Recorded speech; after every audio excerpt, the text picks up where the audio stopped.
Madam madam pizza delivery delivery door open చేయండి.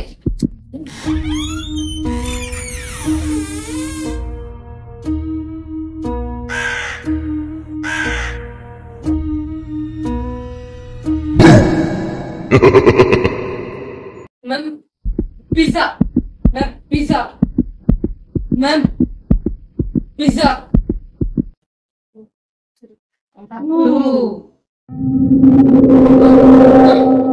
Table మీద పెట్టిపోరా.